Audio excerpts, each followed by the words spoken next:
Tarangini 1. Story 1. Lord Ganesha. One day, Parvati, the wife of Lord Shiva, was going for her bath. As she waited for hot water, she mixed some gram flour for her bath. Then she fashioned the figure of a small boy from the flour.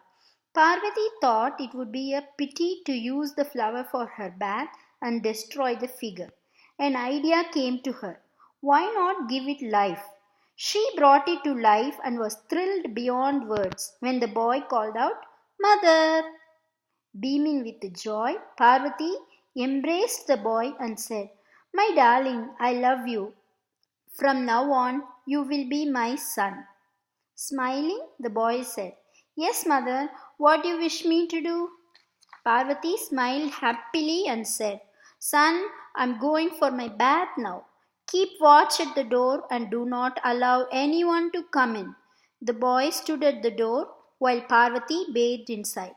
During that time, Lord Shiva came unexpectedly and was about to enter the house. Unaware that the Lord was his own mother's husband, the boy barred his way and said, "No, sir, you cannot go in. Mother is bathing." Shiva was surprised. He looked at the little fellow who blocked his way. Where had this boy come from?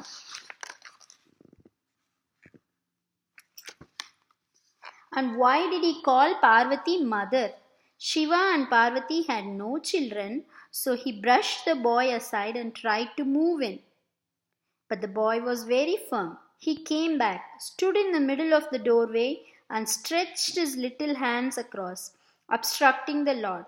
"I told you you cannot go in," he shouted. "I will punish you if you disobey." Shiva could not believe being stopped from entering his own house. In a fit of rage, he chopped off the boy's head and went in. Parvati had just finished a bath and was combing her hair.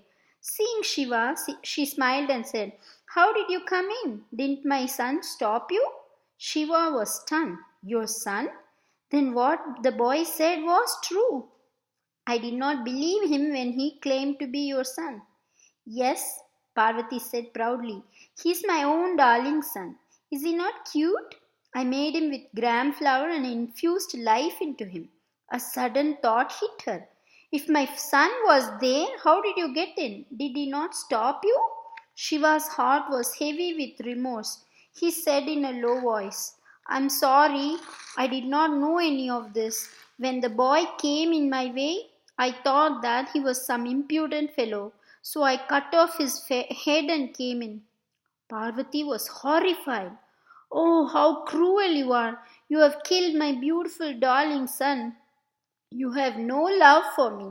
And she wept inconsolably for her son. Shiva could not bear to see tears in the eyes of his beloved wife. He quickly went out to see whether the boy could be brought back to life.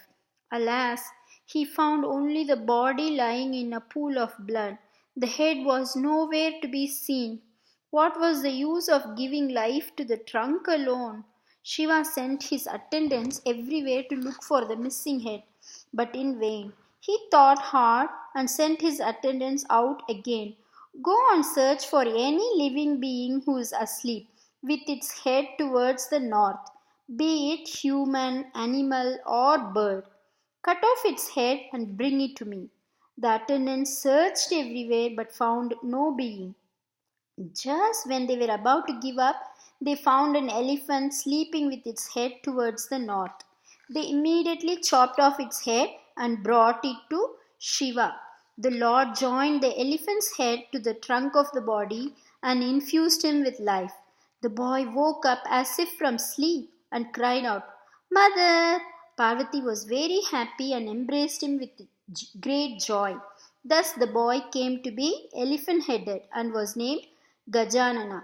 Lord Shiva made him the leader of all his attendants, so he is also known as Ganapati.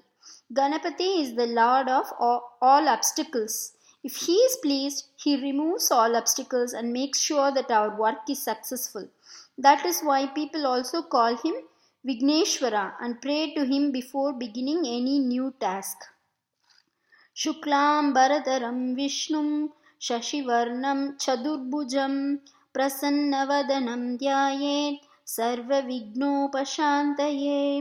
For the removal of obstacles, meditate on him, pleasant and brilliant, four-headed, all-pervading and clothed in white.